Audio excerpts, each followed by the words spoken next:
Also known as V's minister. I have the enormous pleasure of serving this congregation as your minister, not just V's.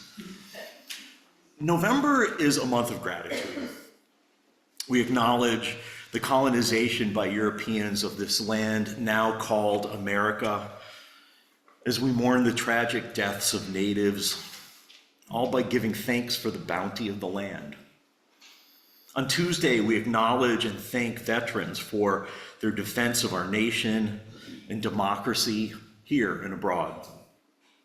For people who value peace, democracy, and the power of the people over all else, it can be difficult to honor the self-sacrifice of the few while also holding our government to accountability for living out the values we claim as our heritage, especially as the Department of Defense is renamed the Department of War and its generals are directed to turn their attention to the people they're supposed to protect. But isn't that what we Unitarian Universalists do? We try to hold in dynamism the tension between the inherent worth and dignity of every person and the interconnected web of all existence. We honor the individual while taking responsible for the health and well-being of the whole. And today we celebrate that tension with gratitude. So please rise now as you're willing and able as we recite together the covenant of this congregation, the promise that binds us together as a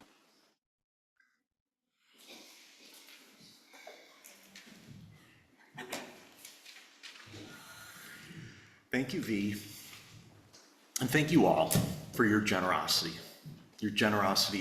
of spirit. It's noticed, it's appreciated, it's valued. Thank you.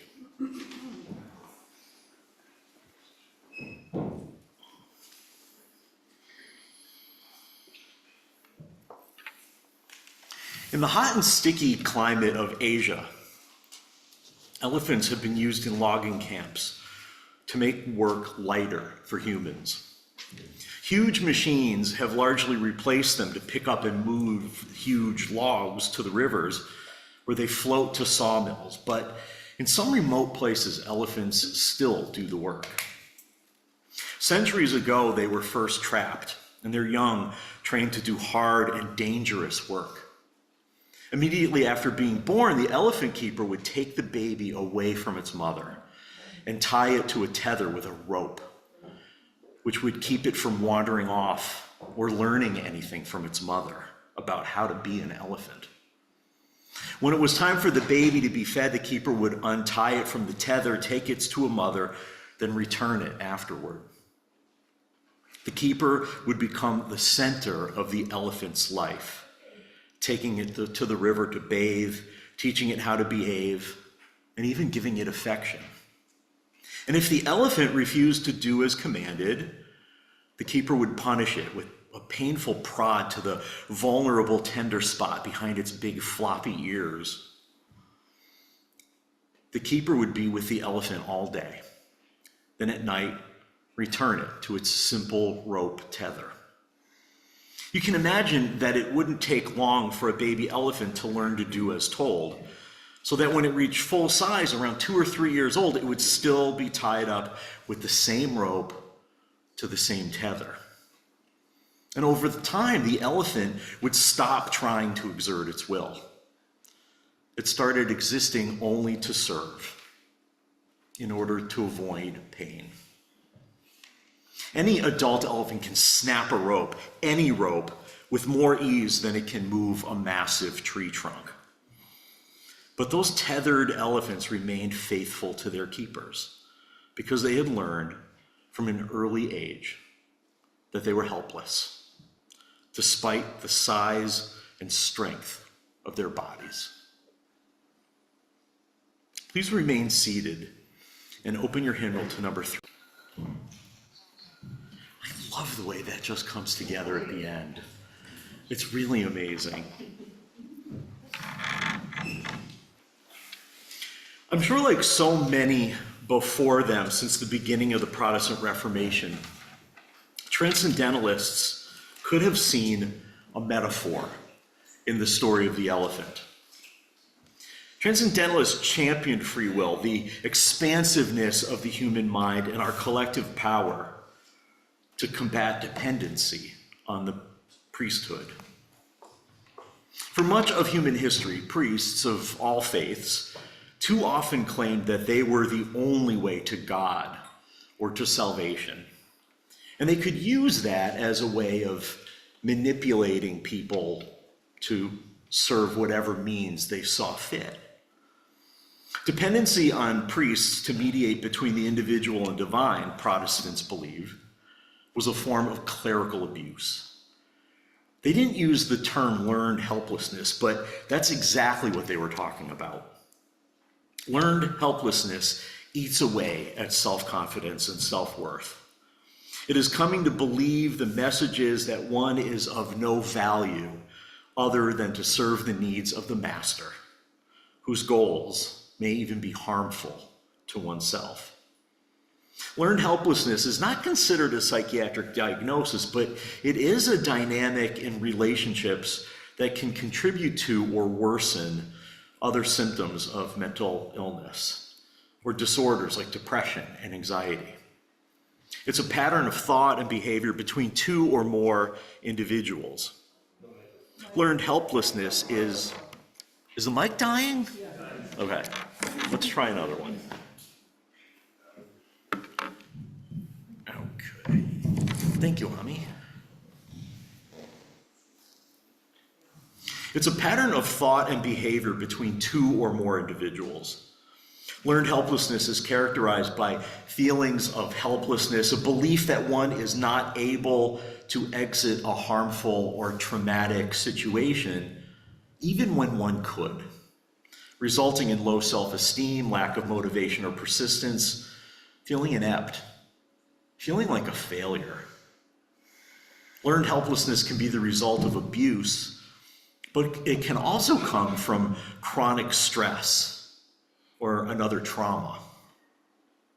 People, individuals and groups, often feel helpless when they have the power to change things, when they are physically and emotionally depleted by systemic chaos or a constant onslaught of assaults and insults. You know, for a long time, I saw military personnel as victims of learned helplessness. I'd read stories and I'd seen movies about boot camp, how trainers would scream at recruits and draftees, call them names, humiliate them by literally stripping them and robbing them of their privacy, and create chaos by exhausting them physically and mentally. I've been to college for architecture and grad school for ministry, so I get it that to teach complex vocations, which require a whole new way of seeing and being in the world, requires breaking you down and building you up again. I know for me, in my formations, both of them, it was long and hard, and sometimes it felt pointless. But boot camp is something entirely different. It's much more intense. And so it felt abusive to me. And maybe in some ways it is. But my big-hearted, gentle nephew joined the Marines 9 years ago. And it changed the way I see things. He'd been in ROTC all through high school. He pre-enlisted when he was 16. His father died in late May of 2016, so I was in Florida for my nephew's graduation from high school and ROTC. My brother-in-law was not a nice man. He mocked the very ideas of empathy, compassion, and hope, and he constantly demanded that his son man up, even as a very little boy. And that young man, who was so sweet as a little boy, had the dead-in-the-eyes look of a mugshot after a horrible crime. I worried about him a lot. Then the staff sergeant at his ROTC graduation ceremony before his enlistment began talked about the principles of the Marine Corps. And weirdly, those principles sounded to me a lot like the principles of Unitarian Universalism. Commitment, pluralism, justice, preserving democracy, and love. Amazingly, love was at the center of it all, he said. Love at the center.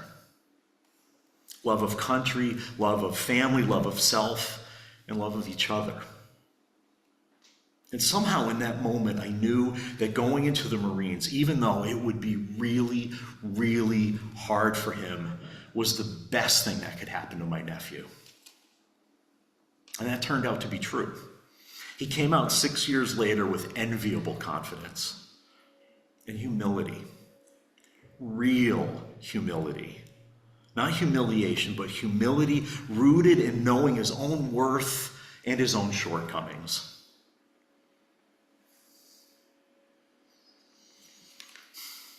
What he learned was how to go it on his own and when to ask for help.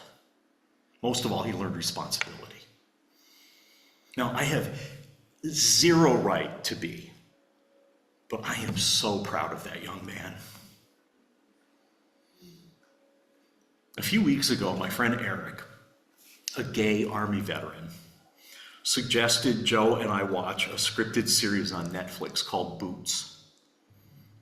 And when I watch TV, I like TV shows that inspire me to do things, shows that I feel like empower me in little ways, right?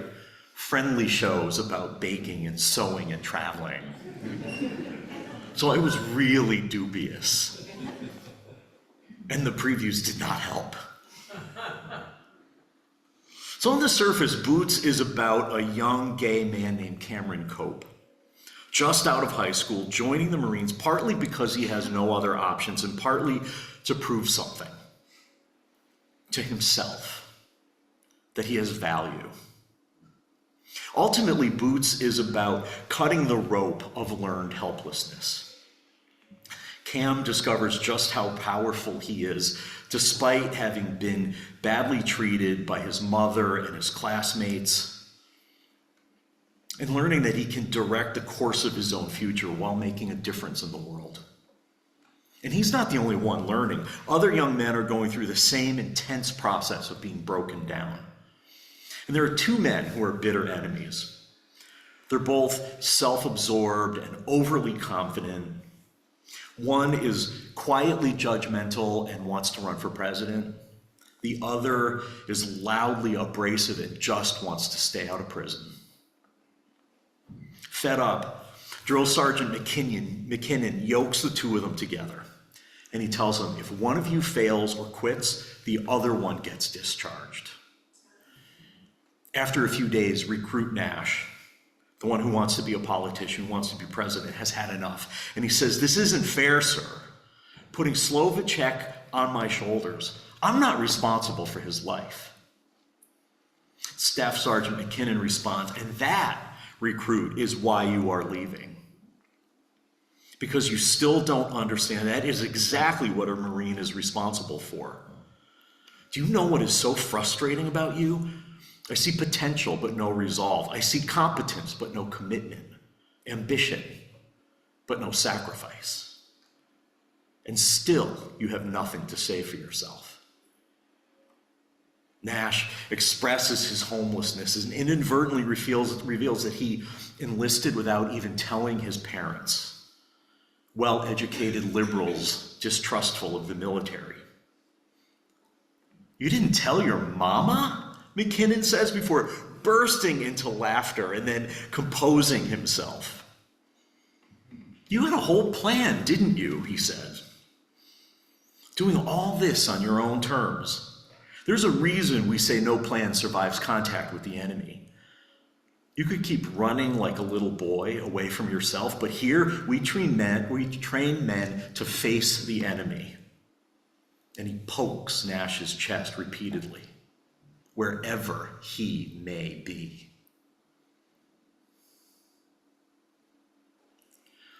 Two things surprised me about the series.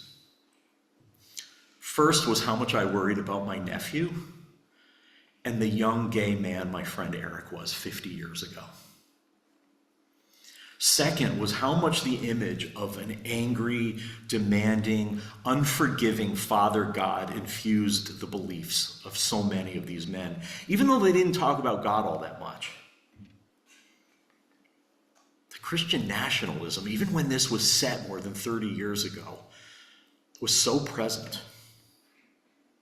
It was a reminder that we live in a time still when there are lots of different religious beliefs, but there are two that are most prevalent. Those who believe we have the capacity and duty to forge our own relationships with a God, no matter how judgmental he may be, meting out mercy based on creeds. And those who don't believe in that God, or don't believe in God at all. Either way, neither of those categories requires clerical intervention in order to be good or do good. My feeling is that it's a tiny minority of Americans who believe that we need priests to intercede in our relationships with God. In the United States, I don't think we need any more to engage in the project that the transcendentalists engage in, freeing ourselves from the rope of helplessness controlled by creeds and clergy. I think the rope holding us back is our own delusion about ourselves. Too often we're taught that as Americans we should be strong, fiercely independent, reliant on nobody, and beholden to nobody. Of course, the reality, not just for Marines, but for all of us, is that with or without that judgmental Father God, we need each other to survive. We are responsible for each other's survival. Like Nash and Slovacek, we are yoked together, whether we know it or not. We need to free ourselves from the hopelessness, the helplessness caused by believing that we can go it alone. Because thinking we're supposed to go it alone only leads to one thing: failure. Because we can't go it alone. It's impossible. And when we can't, too often we feel like we failed. We give up. We devalue ourselves and our abilities. We learn to be helpless.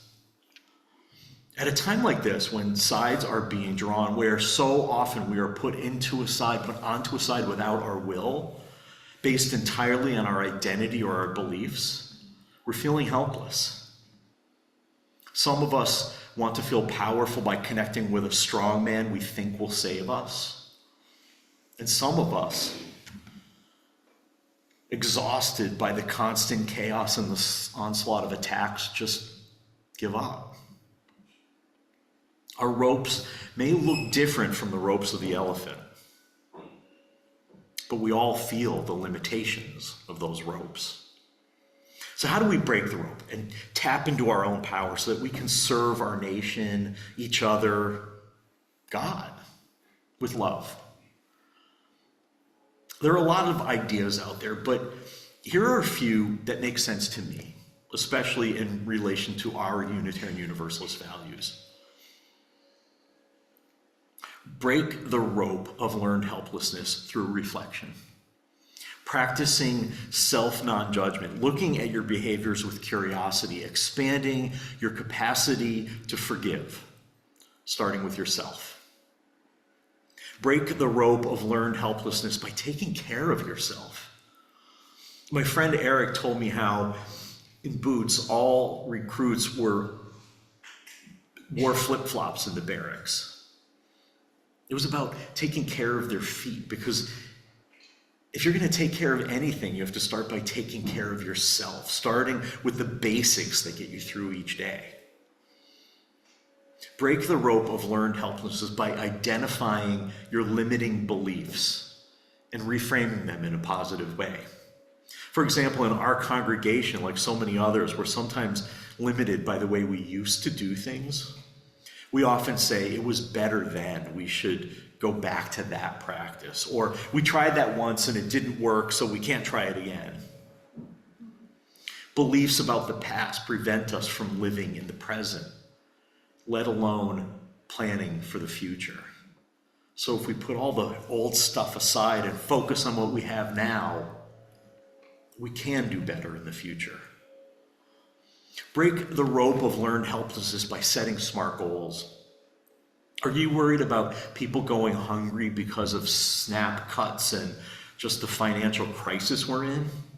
Then buy food, donate it. That you can do. And you'll also be keeping the economy going because it's all connected.